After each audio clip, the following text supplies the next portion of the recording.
Estamos en Apocalipsis 14, en la clase 31, y he titulado esta clase porque la semana pasada la titulé Llamados a Pureza, pero no llegamos al tema de la pureza, que es lo que vamos a hablar hoy.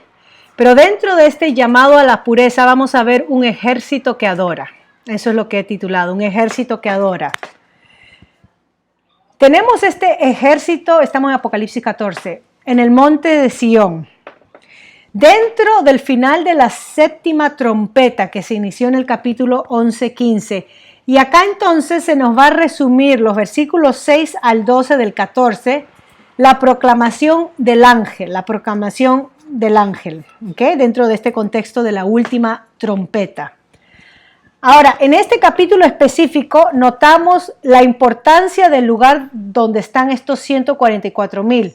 Están con el Cordero en el monte Sión, el lugar que representa la habitación de Dios, o donde mora Dios.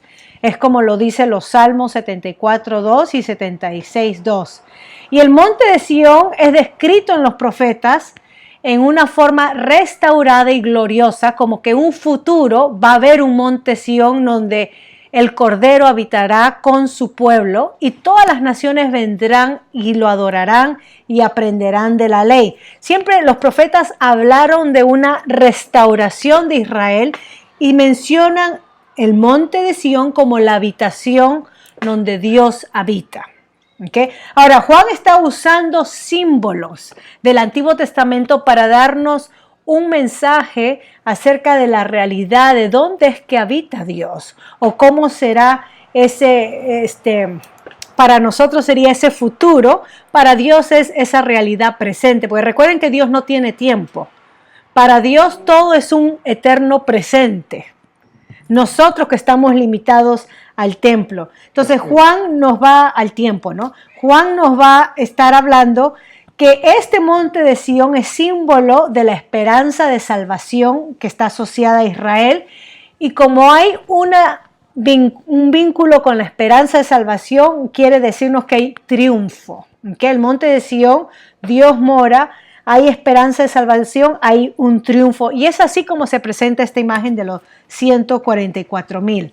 Ahora, en tiempos de Juan, pongámonos en la perspectiva. Porque sabemos que después del año 70 del primer siglo, Jerusalén estaba en ruinas y las naciones habían profanado el altar de Dios en una manera simbólica, como lo vimos en el capítulo 11 y 2. La audiencia de Juan sabían que los profetas del Antiguo Testamento habían prometido la restauración de Sión, como lo vemos en Isaías, en todo el libro de Isaías, y como lo vemos en Miqueas 4, 2 y 7. ¿Okay? Ahora, la manera como Dios mora en Sión, y esta es una de las promesas del profeta Sofonías, es Dios mora en medio de Sión como el guerrero triunfante que liberó a su pueblo. Esa es una imagen de triunfo, de victoria. Dios victorioso con sus santos. Dios habitando en medio de sus santos que también han surgido victorioso. Ahora, el libro del Apocalipsis, vamos a ver que Sión es presentada como la nueva Jerusalén, una nueva Jerusalén o la ciudad santa. Y esto es el antítesis, ¿no? La contraparte a la ciudad de Babilonia, que es presentada como la ramera, la adúltera, donde su destino en el versículo 8 es introducido. Babilonia ha caído, la gran ciudad, porque ha hecho beber a todas las naciones del vino del furor de su fornicación.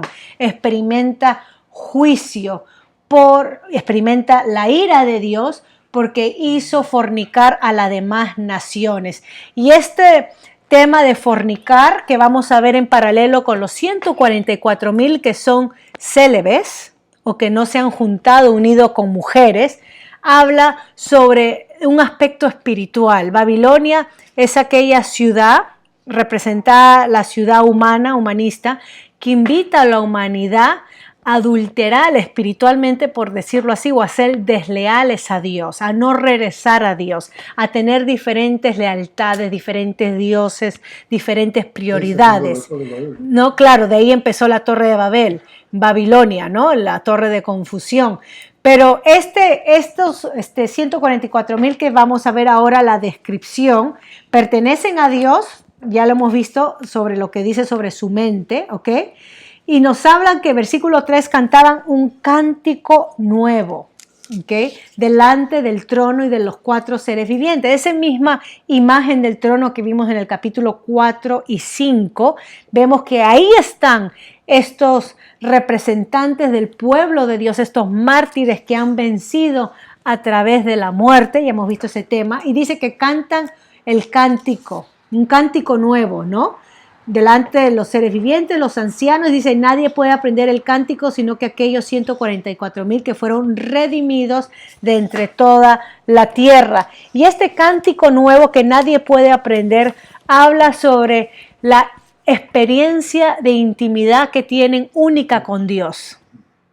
La experiencia íntima que tienen estos creyentes con Dios. No solamente Dios es una creencia en la mente, pero ahora experimentan a Dios en toda su plenitud y lo adoran y lo alaban. Entonces vemos que estos 144,000 o estos creyentes mártires que han sido redimidos están como un ejército triunfante, no son víctimas, es el tema que vimos la semana pasada, y emiten este cántico de adoración, alaban a Dios porque manifiestan que están conectados en una manera íntima con el Cordero. Pertenecen a Dios, experimentan a Dios de una manera íntima. ¿Okay?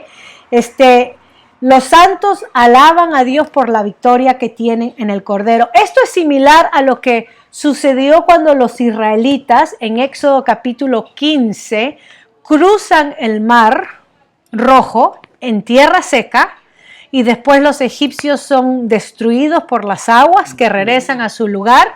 Y cuando llegan al otro lado dicen que Miriam, la hermana de Moisés, dirigió a las mujeres a adorar a Dios por sus grandes obras, por su poder, por su mano extendida, porque salvó a su pueblo, y comienza a cantar un cántico nuevo. O sea, compuso una canción en el furor de la victoria de haber sido liberados y llevó al pueblo a alabar a Dios.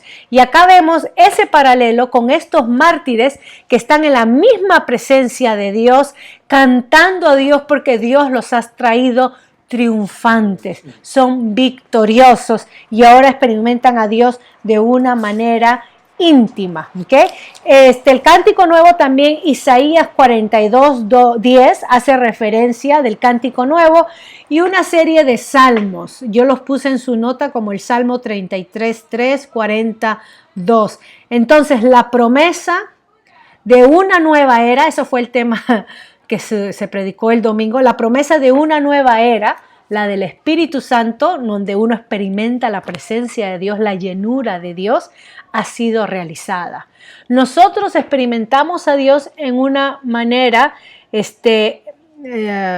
no plena, en el sentido como ellos lo van a experimentar, pero podemos experimentar la presencia de Dios llenando nuestras vidas, dirigiendo nuestras vidas.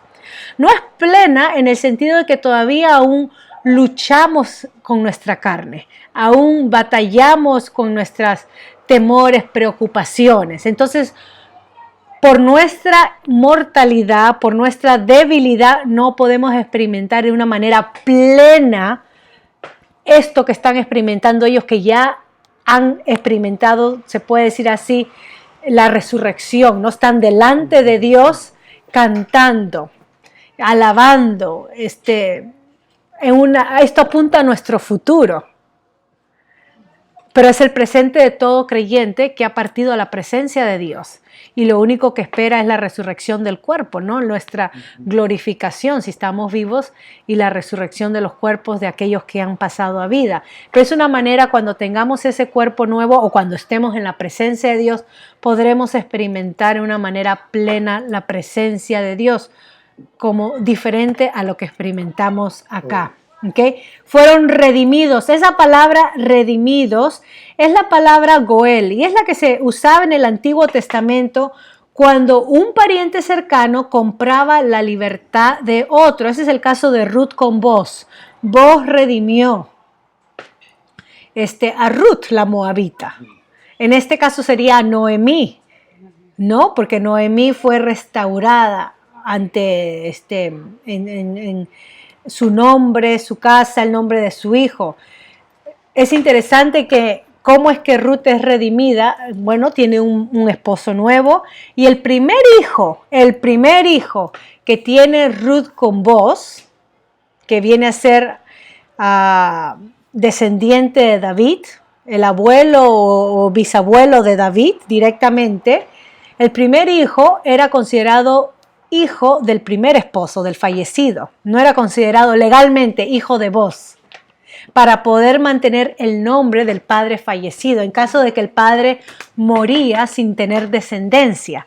Entonces el que se casaba, un pariente cercano, redimía a la mujer y a la familia y el nombre, restaurándole la genealogía del esposo difunto. Entonces el primer hijo legalmente pertenecía al primer marido. Pero es interesante que el libro de Ruth, y cuando se hace mención como en Mateo, la genealogía de Jesucristo, se reconoce como hijo de Boaz y no como del primer marido. Ahí Dios cambia como que cambia las reglas del juego porque vio la lealtad del hombre y lo reconoce a él como padre, aunque legalmente era hijo del primer marido difunto. Entonces, esas eran las leyes de redención que se usaba Goel, y dice que Jesucristo nos ha redimido, nos ha comprado de regreso, porque nosotros originalmente, la humanidad y todo lo que Dios ha creado le pertenecía a Dios Padre. Pero el ser humano, en su libertad limitada, si se puede decir así, decidió rebelarse, ¿no? Cometer desobediencia, entró el pecado a Dios y como que fuimos ajenos a Dios, hostil contra las cosas de Dios, como que le dimos a Dios la espalda y no queremos nada con Dios. Entonces acá Jesucristo, en nuestra condición de esclavos, nos vuelve a comprar de regreso. Nos vuelve a traer de regreso a la casa de sus padres, ¿no? Esto se refiere a lo que Cristo ha hecho, nuestro rescate, nuestra redención. Eso es lo que dice el capítulo 5, 9. Ahora, el versículo 4 dice que estos no se contaminaron con mujeres. Y hay mucha discusión acerca de este versículo, porque parece implicar un grupo selecto de hombres célibes, ¿no? Que literalmente eran vírgenes, por decirlo así. Pero recuerden que es difícil tomar el libro del Apocalipsis, especialmente después de los primeros 3 capítulos, como género para interpretarlo literalmente. El género literario en Apocalipsis mayormente es de símbolos. Entonces tenemos que interpretarlo eso como un símbolo. Ahora, ¿por qué habla de que eran célibes? Y esto es muy importante. Déjenme darle algunas explicaciones para poder entender esto. En el antiguo Israel o en el Antiguo Testamento, los hombres que participaban en el ejército eran convocados para ir a guerra, tenían que mantenerse alejados de las mujeres, de sus mujeres, y entraban en un proceso de purificación. Es algo parecido, lo más parecido, digamos, hoy en día, en nuestro tiempo, cuando los atletas que entran o se enrolan, inscriben para los Panamericanos o esto, que se tienen que mantener alejados, o los boxeadores, ¿no? Porque se tienen que concentrar, les quita energía, las preocupa. Entonces entran en un periodo como de apartarse y concentrarse en su meta, que es ganar, obtener el premio. Los soldados en el ejército hebreo se tenían que purificar de las mujeres y tenían que pasar un tiempo sin estar en actos, ¿no?, sexuales con las mujeres. Esto lo pone como ejemplo, ¿no? Me estoy trabando en mi lengua. Urías, el esposo de Betsabé. Recuerden cuando David comete el acto de adulterio con Betsabé y quiso taparlo llamando a su general para que vaya primero lo emborrachó, anda, acuéstate con tu mujer, esperando de que ya el asunto quede sellado y olvidado de que ella había quedado embarazada. Y él dice que no fue a casa, porque él estaba en ese proceso, estaba en guerra de purificación y según la ley no podía juntarse con mujer, tenía que mantenerse puro. O sea, Urías fue más fiel a Dios que el mismo rey David. Y es por eso que la Biblia, en las genealogías, reconocen a Betsabé no como mujer de David, sino de Urías, la que estuvo con David. En nuestro diario actual nosotros pondríamos o leeríamos en nuestros twitters de cuenta, ¿no? La mujer no de sino reconoce el primer marido. Por más que el rey o el presidente quiera cambiar la historia por el poder que tenía de poder comprar los medios de comunicación como los presidentes hacen o los políticos compran, ¿no? Las noticias y ya no se dan lo que es la verdad, sino se da una narrativa de lo que quieren presentar para poder controlar la masa, ¿no?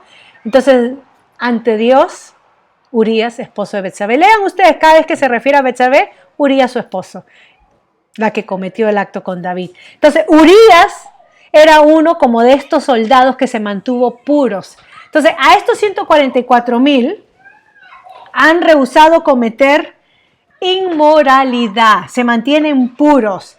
Y el contraste acá es con la Babilonia. La Babilonia, porque acá en este versículo 4 habla, el capítulo 14, versículo 8, habla de la caída de Babilonia que invita a cometer fornicación. ¿Ven ahí el contraste? Estos 144,000 son célibes, son puros y no se han juntado con Babilonia. O sea, está hablando que estos mártires creyentes no han comprometido sus valores, se mantuvieron fieles a Dios hasta el final. Miren el llamado que se nos está haciendo a nosotros los creyentes, ¿no? El simbolismo es claro, el punto es claro. Los creyentes deben de ser puros y fieles a Cristo. ¿Ok? Debemos de separarnos de lo que nos contamina. ¿Ok? A diferencia del mundo, los creyentes no se pueden complacer en intereses divididos. Capítulo 13, versículo 17, nosotros leímos, y que ninguno pudiese comprar ni vender sino el que tuviese la marca o el nombre de la bestia o el número de su nombre.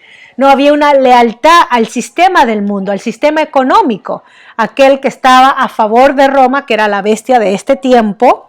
Tenía que demostrar lealtad al sistema sociopolítico de Roma, ¿no? Quizás con la lengua o de labios, pero tenía que mostrar un tipo de lealtad al sistema social. Nosotros diríamos un patriotismo al sistema que estaba vigente. Los creyentes se nos llamó a este tiempo, los creyentes se les engañó a salir de ahí y a no comprometer sus valores. Entonces, el llamado para nosotros es mantenernos puros. Es el llamado que Juan está hablando. ¿Cuándo es que somos tentados a comprometer nuestros valores? Podemos pensar en el trabajo, cuando se nos invita a cometer actos que van en contra de las reglas de la compañía. En nuestro dinero mostramos pureza en la manera como manejamos el dinero. O sea, la pureza no está relegado a que yo me baño todos los días y me mantengo limpiecito y siempre uso el alcohol ese para limpiarme las manos y mantenerme puro para que ningún germen me contamine. Está hablando de una pureza espiritual donde no comprometemos nuestras convicciones. ¿Okay?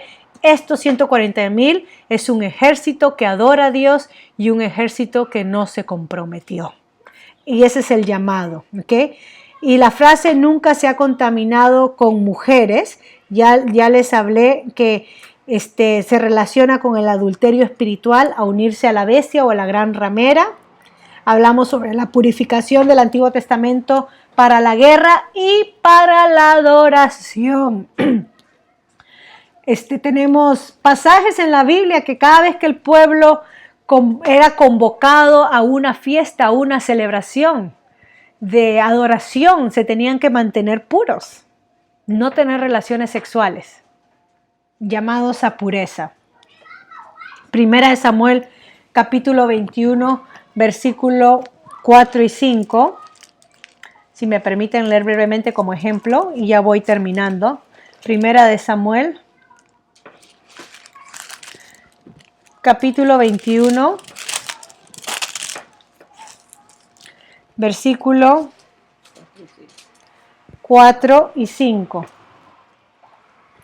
El sacerdote respondió a Dios y dijo: no tengo pan común a la mano, solamente tengo pan sagrado, pero lo daré si los criados se han guardado a lo menos de mujeres. Estos son el ejército que David tenía, un gran ejército de hombres, como 400 a 600 hombres que lo había acompañado a David en su huida del rey Saúl. David nunca levantó revolución como Saúl, como lo hicieron muchos guerrilleros en nuestra Latinoamérica. David, estos hombres se les unían y le decían: ya, Dios te entrega al rey Saúl, mira, está acá en la cueva, mira, está acá haciendo sus necesidades, ya, mátalo. Y David nunca tomó del ungido de Dios, pero andaba con un ejército. Y cuando tuvieron hambre fueron al sacerdote y le pidieron del pan consagrado, y el sacerdote dice: te lo daré, pero necesito saber si todos están purificados, se han mantenido puros, o sea, de no tener relaciones con mujeres. Y David dice que sí, 5. Y David respondió al sacerdote y le dijo: en verdad las mujeres han estado lejos de nosotros ayer y anteayer. Cuando yo salí, ya los vasos de los jóvenes eran santos. Estos eran un ejército que se movía con David, pero un ejército que se movía con sus familias y David. Era David, sus hombres, las mujeres de sus hombres y los hijos de sus hombres. Era como casi todo un pueblo, una aldea.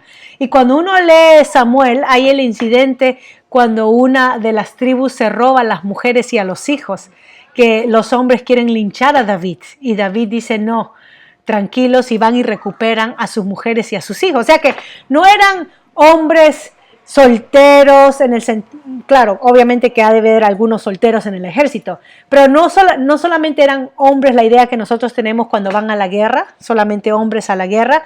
Imagínense ir a la guerra con tus mujeres y con tus hijos, pero no era una guerra de ataque, sino una guerra de defensa propia, ¿no? Y cada vez que las otras tribus le hacían guerra a David, como los filisteos, allá iban y peleaban.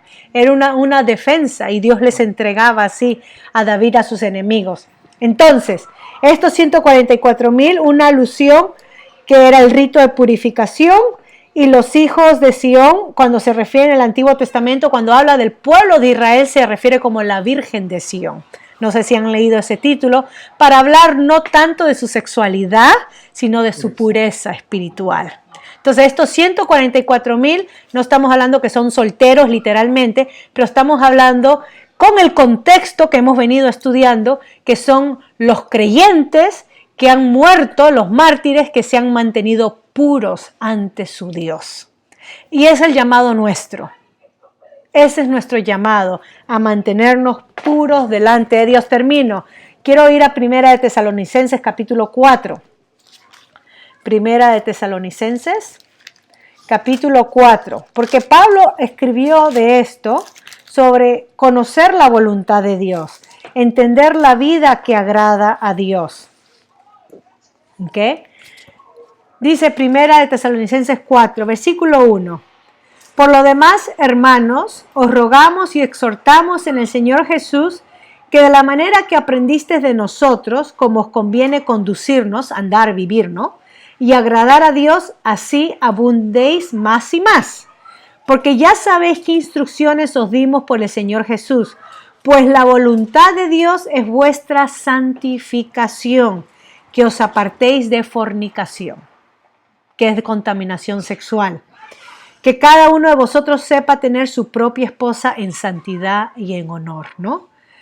Que ninguno, no en pasión de concupiscencia, como la Babilonia, que invita a todos a fornicar, a ser desleales, como los gentiles que no conocen a Dios. Entonces, la fornicación, aparte de ser el hecho de inmoralidad sexual, es también un símbolo de mantenernos espiritualmente puros. Es interesante que la moralidad del creyente está ligada con su pureza. Como mantenemos nuestra sexualidad, nuestros actos sexuales, según Dios, eso está ligado con nuestra pureza espiritual. La Biblia lo liga. Así que uno no puede decir, bueno, yo adoro a Dios con el corazón y con la mente, pero mi cuerpo, como decían los griegos, mi cuerpo se desgasta, va a morir, puedo hacer lo que me da la gana con mi cuerpo. Total, con mi corazón y con mi mente yo adoro a Dios. La Biblia no desconecta. La Biblia dice que hemos sido comprados y que nuestro cuerpo debe de adorar a Dios. Es el mensaje de 1 Corintios 6. 1 Corintios 6, yo les mencioné, pero lo voy a leer. 1 Corintios 6, versículo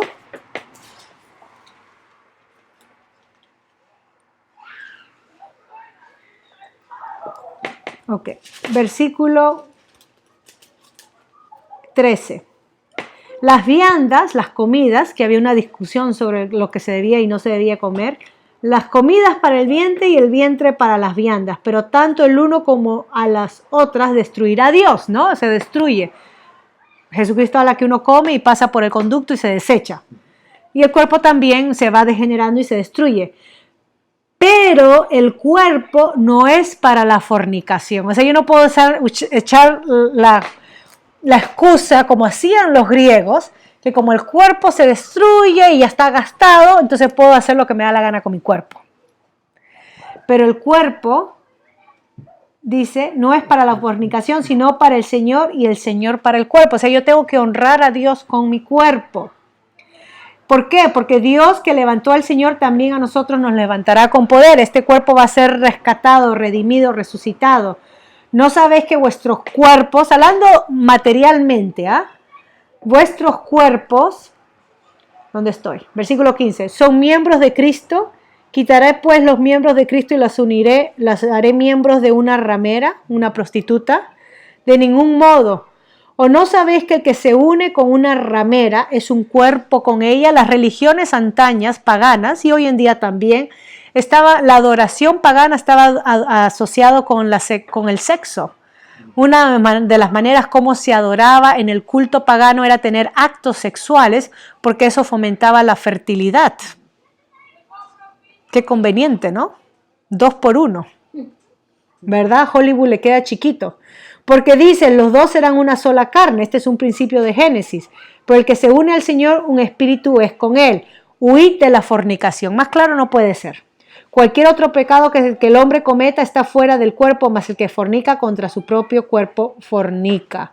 Y versículo 20, porque habéis sido comprados por precio, glorificad pues a Dios en vuestro cuerpo y en vuestro espíritu, los cuales son de Dios. O sea que a Dios sirvo con mi cuerpo, a Dios sirvo con mi espíritu. Y una manera como mi cuerpo sirve a Dios es manteniéndolo puro. Si soy casado, obviamente tengo que seguir con mis deberes de matrimonio. 1 Corintios 7 habla sobre aquellos que están casados, no se nieguen el uno al otro. No vaya a ser que el enemigo los tiente, una canita al aire. Se conecten con un amigo del Facebook y comiencen un amorío platónico por ahí, los lleve al adulterio, a la fornicación. Tu cuerpo le pertenece a Dios, si estás casada le pertenece a tu marido, es lo que Dios dice. Pero si no estás casada, tu cuerpo le pertenece a Dios y a nadie más. Tengo que honrar a Dios con mi cuerpo, ¿no? Voy a parar ahí. No he hablado sobre el celibato es un don de Dios, Dios lo ha dado. Hay personas que pueden mantenerse célibes, ¿no? Es un don, no necesitan de estar casados o tener las relaciones sexuales. Eso también lo habla 1 Corintios 7. Ok, voy a parar ahí. Entonces sí somos llamados a pureza y cuando entendemos este principio tan hermoso, nos podemos unir con este ejército en adorar a Dios, en exaltar a Dios, en dar gracias de que nuestra vida cristiana no es solamente algo de creencia intelectual o espiritual, pero también la vida cristiana involucra cómo tratamos nuestro cuerpo, ¿no? Y cómo servimos a Dios con nuestro cuerpo. Aunque voy a parar ahí.